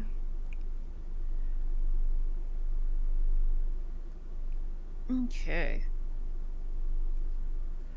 This is why I also like saving the base for the end, because we've done all the dry brush work. So you can kind of get a more pure finish on the base around the feet. Do. I always like to paint around the feet first before getting the rest of the base. Or I did the exact opposite. Like I'm just gonna go in and get all the big chunks before I have to go around all nice and delicate again. See? That's why I said I like to. I didn't say you should. Yeah. We sometimes match up unintentionally, and then we sometimes are just like, go your own way. But that's just it. It's your personal painting style. See, I kind of treat it like coloring in the edges first, like with the coloring page. Uh-oh. I just dropped my detail brush. That's okay. I don't need it. We're good. It's a cat toy now. Here's to hoping that's not the case. It's a new one. Oh, okay. Well, hopefully it's not a cat toy now then. Yeah. I think with something like this, my instinct was to go for the bigger brush in the middle, not necessarily because of anything specific, but more because I was just doing detail work, getting a chance to do something else. Yeah. I think if we had been doing something much more general, like a wash or painting the whole body, I might have then gone for the detail brush to do around the feet. That makes sense. I think now that I think about whatever my process was, yeah, that feels like why I went for what I did. That absolutely makes sense, though.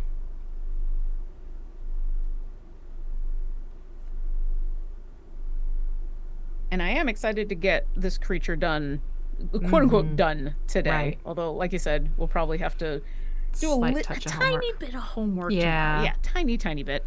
That being said, we can talk about what's coming up in the next couple of weeks if you'd like. Sure. So next week, because of folks being out of town, we're actually going to be doing a rerun of the Ice Spider that we did last year to keep up with the spooky. And that was the episode. Not only was it a single episode, so it was a 1-episode paint, but we were joined by the amazing Masood, who is the creator of Gosrick from Rivals of Waterdeep. So if you missed out on that, we'll be rebroadcasting that, and I'll be hanging around in chat.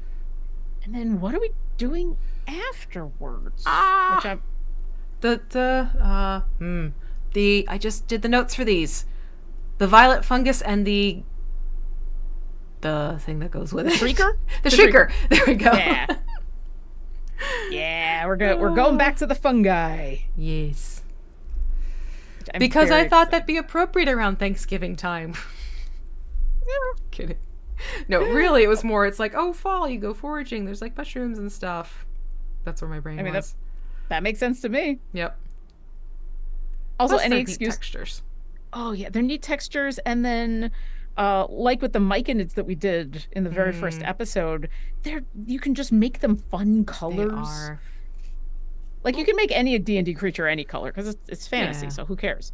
But all the different fungus and myconids and things like that, they all just naturally come in all kinds of awesome colors. So that's half the fun. Yeah, because I took the official artwork from the D&D books and followed those. Do you want to have fun and we can make this more like things you'd find in the Underdark?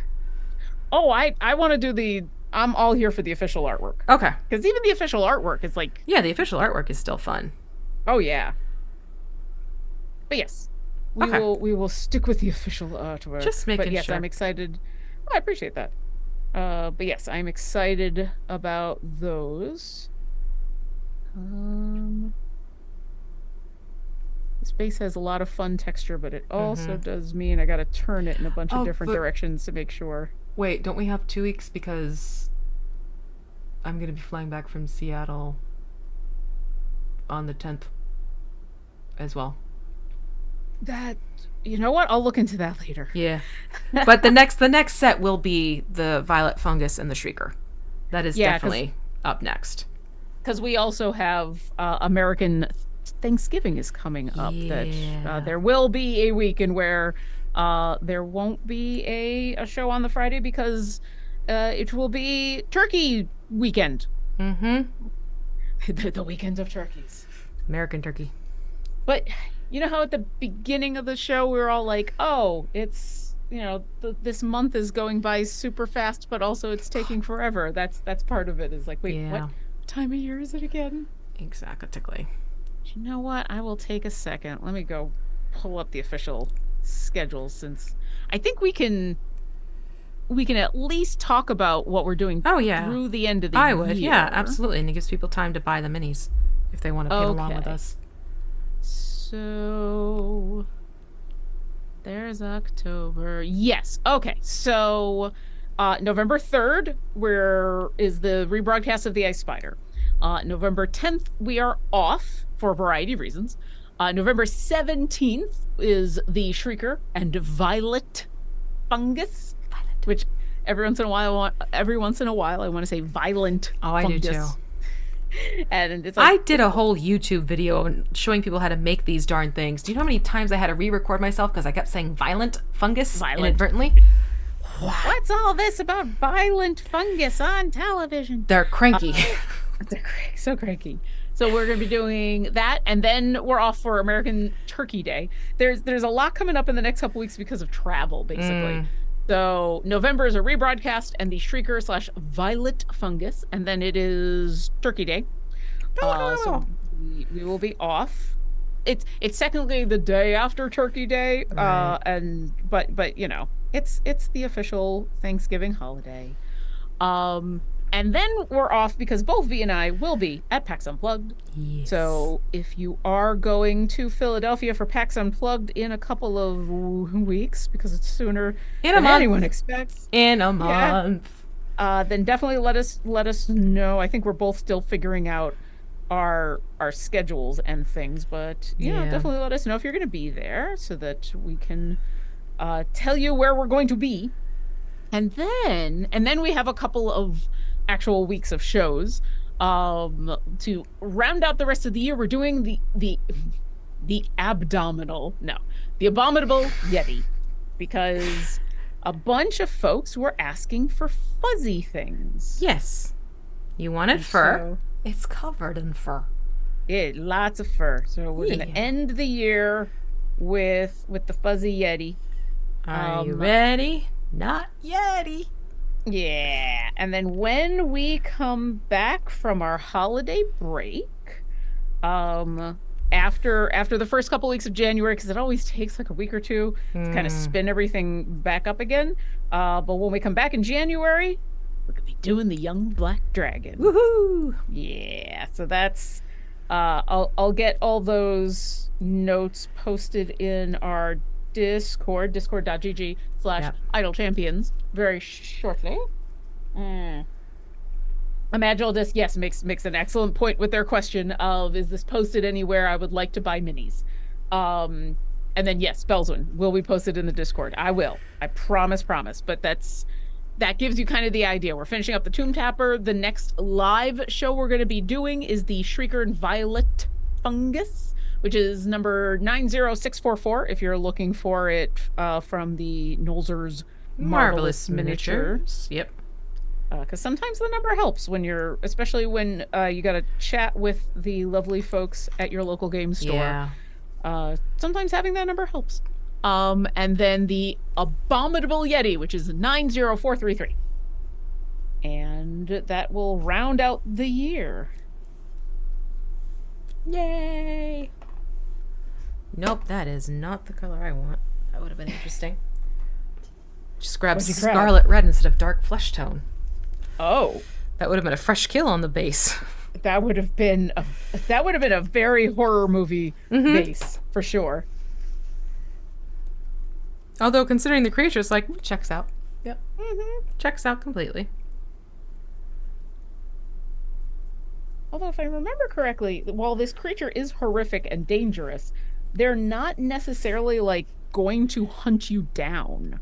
If you're magic based, they are. If you're magic based, yeah. But like they're not necessarily like right. Like every a lot of monsters you come across will just automatically be like, prey, attack. And I think I remember that this one isn't necessarily they have sort of an like immediate fight. They're a little rangy in that they have favorite targets. Yeah. They like Durger, they like Mind Flayers, they like, what's the other one? Another thing that's in the Underdark that I'm forgetting off the top of my head. So they sort of have like, their favorite foods, and then, if they have to, fine. And then there's sort of like the fast food option, like it's there, they're peckish, it'll work for now. Yeah. Type of order of operation. Sorry, I've gotten quiet. I am getting in between the okay. toes. Yes, that's definitely where quiet will kick in for sure. Yeah. There's no eyes on this creature, so we don't have to worry about that, but the in between the toes is a challenge. Itty bitty living space. There we go with the base is base colored. I'm like, oh, wait, that sounds slightly redundant. The base colored base. Yeah. So we'll go and we'll do that. Let's see here. I think what I might do, I might wash that hammer, like I said, with a black, just to show off what that would look like. Yeah. I'll take a look how that looks. My gut at the moment is to not wash, at least for mine, not wash the hammer, but wash the body. Yeah. But do like a very, very watered down wash. Something that's just going to help mute, like just a tiny bit and get into a couple of cracks, but not necessarily totally mute. That's kind of where I am. I don't think I will. I'm like, well, I could show how the wash looks on the hammer, but I'm looking at the hammer like, but I like where my hammer is sitting, and I don't want to darken it up. Yeah. So I think I'm going to leave it be. Oh, but you can see how the mouth is starting to dry up a little bit, how it's gone from being all whitened to red is poking back through, but you can also see that shine. The glossy. Yeah. Yeah, if you really want something to be glossy, almost looking wet, bypass using your typical mini paints that are gloss finish for the varnishes and go right for a gloss true Mod Podge, because that's going to give it that look that you're looking for. Yeah. For sure. All right, what could I do here for funsies? Because I need that base to dry before we do the last bit of the base. Well,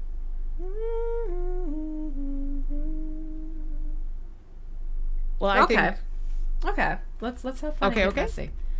We're gonna get messy. So I mean, I've already got paint all over me, and there's a spider somewhere that wants to be angry at me. So, yes. Want to have some fun with this stuff? Because you have like Mod Podge on hand, right? Yes. Yes. I also have. You had said to buy like Elmer's glue. White glue. Perfect. So we're gonna take that Elmer's glue. I need to hold on. Let me grab grab this paper I just plate. went to go shake the glue bottle. I'm so used to grabbing. You absolutely could. So, okay, what we're gonna do is we're gonna grab. I'm gonna grab my Mod Podge because little column A, little column B. So we're gonna paint around. Excuse me, sir. That's not for you to play with. Those are my headphones. We're gonna paint the clear portion of the base, and then we'll sprinkle this on top, so that we kind of have like this grassy edging around the clear base. Did this not... I'll have to do later. That's right. I didn't attach mine to the clear base because I was able You could attach it now if you wanted to. I could, but I'm gonna take advantage of the fact that I haven't, and let that all dry, and I can. Sure. I'll do this at a different time. You know what I might do? I might do the wash on the body. Gotcha. Cool. Yeah. That's what I'm gonna do. There you go. We'll divide and conquer. Trying to think of the best way to paint so you can see what I'm... Okay, so here you can see the Mod Podge getting placed onto the base. And I'm actually tucking it up against the base itself. So I'll make sure that that grass is also connecting to the base to kind of give it some more cohesiveness. And you want this to be a thick layer. That's just it.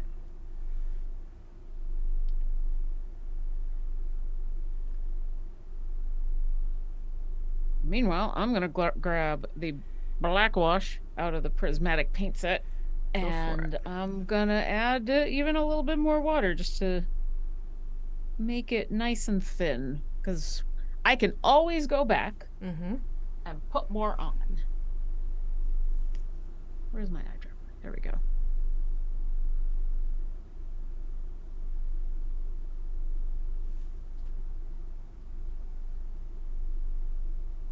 Let's see.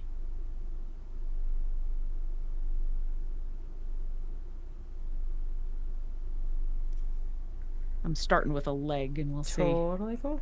Yep. We'll see how happy I am with that. And so far, yeah. Because I'm like, I really like the purple highlighting, and I don't mind that it's a little brighter than probably this creature would be, but I think, yeah, now that I'm looking at this, I personally want the highlighting that the wash gives. Fair. And the fact that it doesn't dull the purple enough for me to be upset. So great. There you go. But I did add quite a bit of, not quite a bit. I added a couple drops of water to something that is already watery, technically. There you go.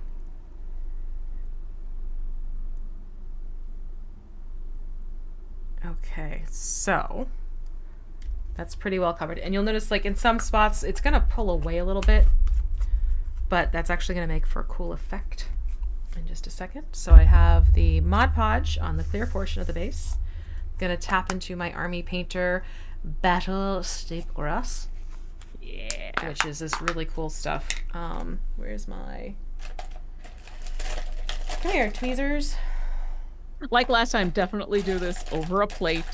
Definitely do this, and be ready to clean up a little bit afterwards, because little tiny shards of grass can be a pita. Yeah, so they're just kind of like, almost like sawdust grass is the best way to describe it. Yeah. So I like to go in with a tweezer and kind of break it up a little bit. And then I'll take the tweezer to start scattering it and placing it. And you actually kind of want to leave this so the tufts are kind of clumpy. Like it's a thicker layer, and you'll just shake off the excess once this dries.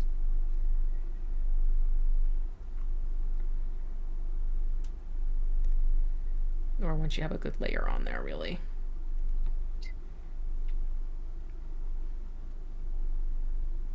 But the tweezers give you a little bit more control than if you were to go in and like pinch and use your fingers. Meanwhile, I'm washing a butt. Wash the butt. Well, I mean, technically, isn't that something you should be doing anyways? Well, yes, absolutely. And this creature obviously takes very good care of their butt, and so I'm just gonna wash it a little bit. Once again, things you never thought you'd say. Until when you it got comes into to D&D. D&D. Exactly. Mhm.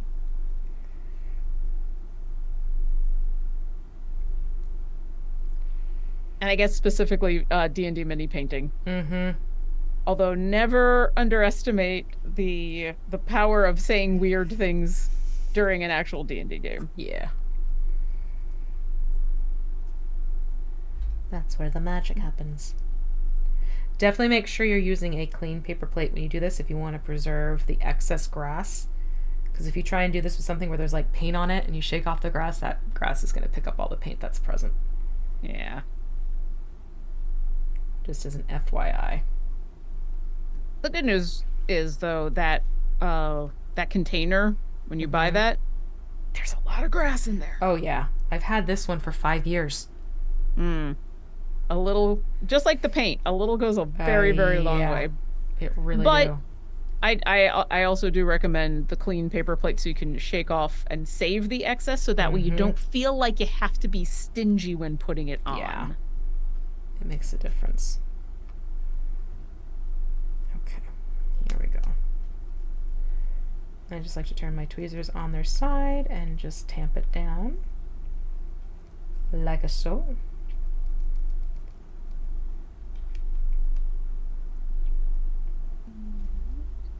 Bloop, bloop, bloop, bloop, bloop.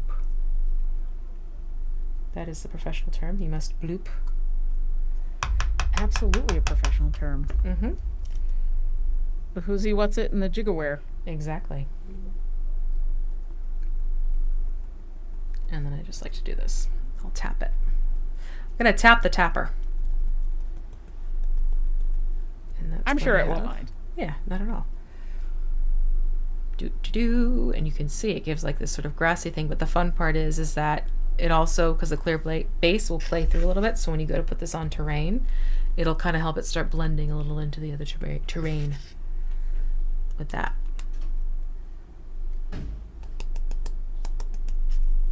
Alright, and how to play the game of, did I wash this? Or is it just shiny? Yes. So yeah, just folded the plate and got the rest put back in. And yeah, there's going to be like, just from static, there's going to be some residual. Looks like it's got a 5 o'clock shadow plate.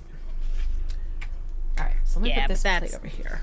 So little. Isn't it fun? Insignificant amounts that you lose in the process for as cool as the grass is. Oh, absolutely. It looks really, really good. I'm always impressed. Yeah, it's fun. So I'm going to take my leather brown now and I'm just going to go over the base and dry brush it a little bit. Just to bring out the texture that's in the base itself. Meanwhile, I've just finished doing the wash, and once again, I don't have the best lighting, so it's actually going to look real dark. Let's... But anyway, I'm happy with how this is looking. Nice. I'm glad it did mute the purple a little bit, but the highlighting that it's bringing out, especially in the legs and the arms, is nice. very, very cool. Very cool. Happy to hear that. And I think I managed to avoid the mouth, so it's still a creepy shiny mouth. Awesome. Fantastico. And now my hand is covered in paint, but you know what? That's what happens when we're in the last 8 minutes of the show anyway. Exactly. It's the joys of mini painting. I'm basically just keeping this on my table and I'm going around dry brushing it from above is how I'm treating this one.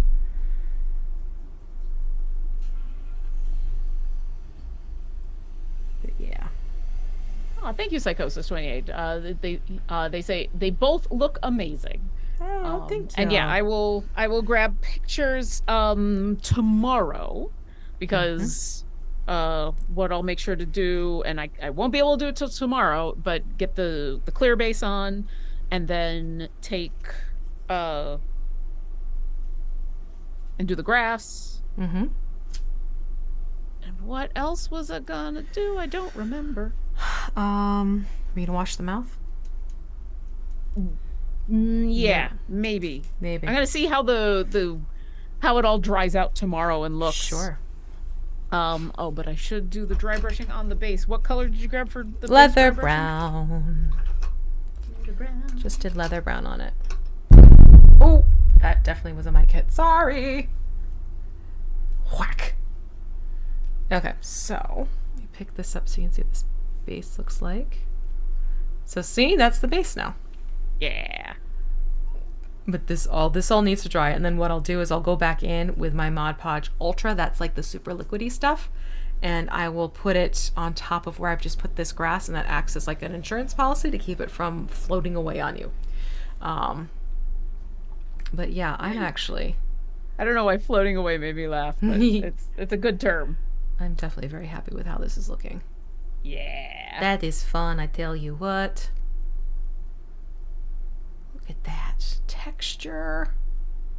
So yeah, if you're just joining us, this is the WizKids D&D Nolzur's Marvelous Miniatures Tomb Tapper Mini, which is actually a huge figure, that we've just finished up. This took us 2 sessions, so you're looking at about 4 hours worth of painting, all said and done, which isn't too shabby for a monster of this type of proportion.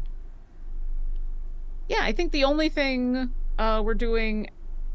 we've done so far outside of being on stream was both of us fixed the bottom, right? The wonkiness that was happening with our bases, although you had a lot more to deal with than I did. Yeah, mine was not standing up straight at all. So the way to fix that is to dip it in boiling hot water really quick, like hold it for no more than 15, and then you also will then dunk it into cold water to freeze the plastic, and you can reshape it in between. So that's a little trick to kind of help things sort of level themselves out. I explain it in more detail in the first part of this grouping, if you want to go and check out the VOD for detailed instructions on how to do that one.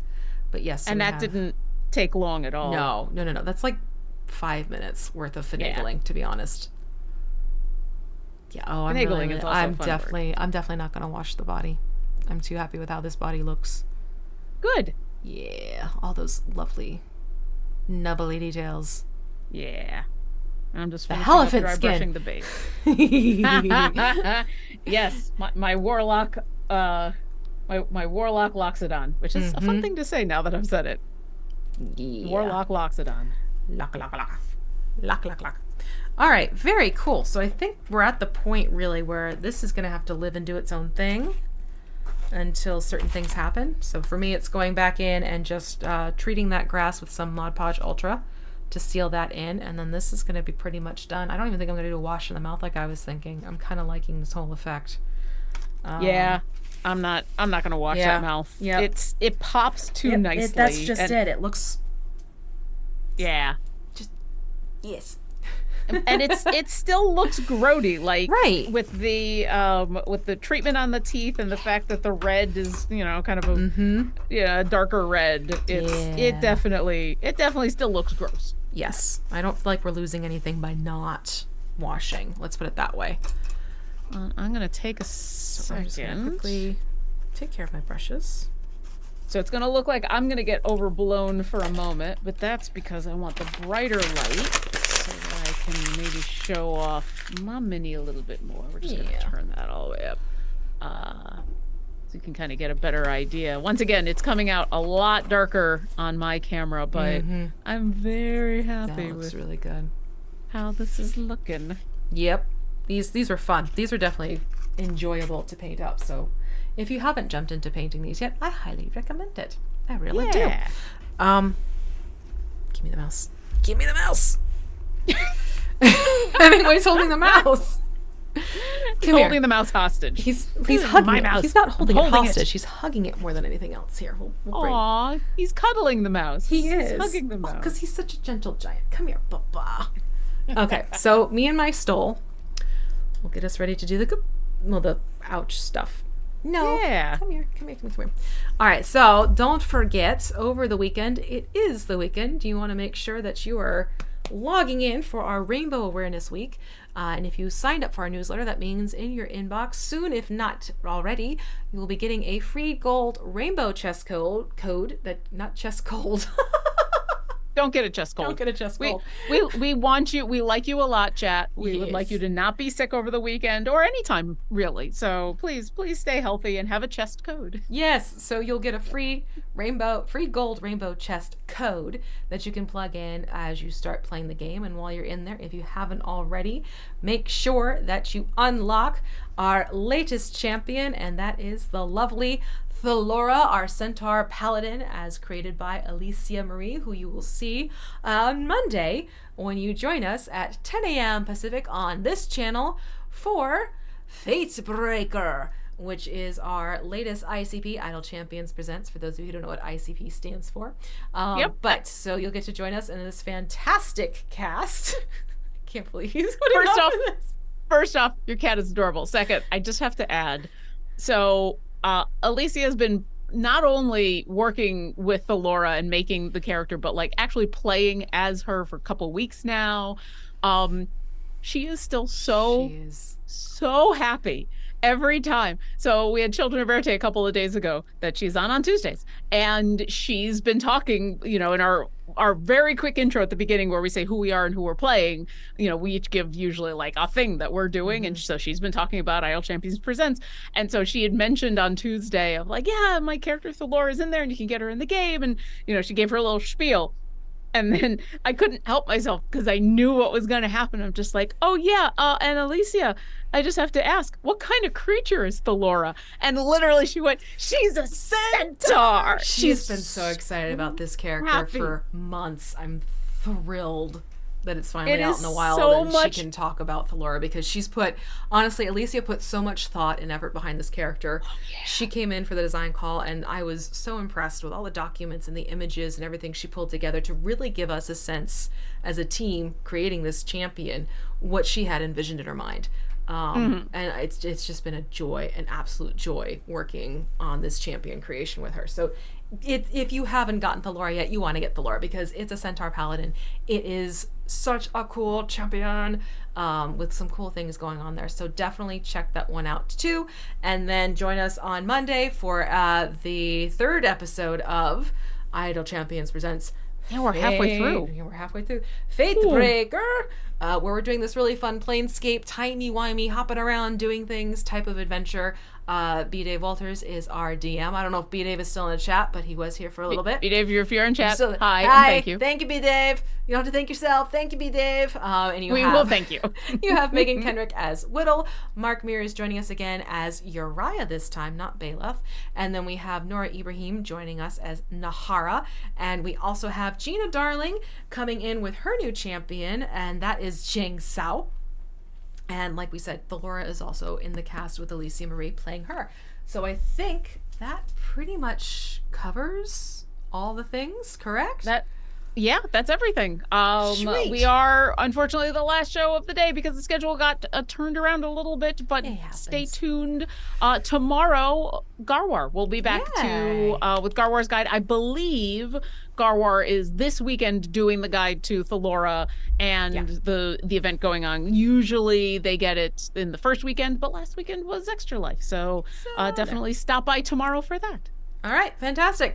Take care, everyone. We will talk to you soon. And until we get to see you for the next live stream, bye. Bye.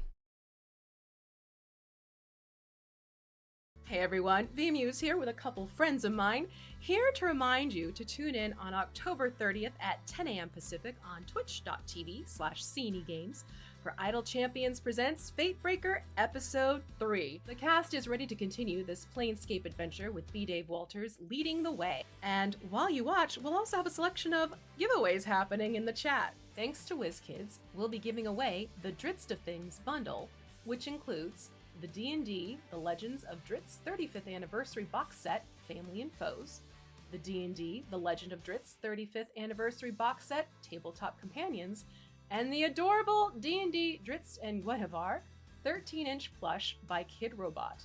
Open to US and Canada, Quebec is excluded. Additionally, we'll also be giving away some DLC from Idle Champions. This winner will receive the Venture Forth in Sigil collection, which includes the Harmonium Thalora and Certainty Dran theme packs, the Factions of Sigil bundle, the Hands of Havoc Whittle and Society of Sensation Kent Skin and Feet packs, and the Marut Familiar pack. This one is also open to all. Stick around and enter for a chance to win a $25 gift card thanks to the good people at Beetle & Grimm's Pandemonium Warehouse. This will be open to all for a chance to win and can be used at beetleandgrims.com by our winner. We'll see you October 30th on twitch.tv/CNEGames at 10 a.m. Pacific for the 3rd episode of Idle Champions Presents Fatebreaker. Until then, everyone, take care and we'll see you later. Bye.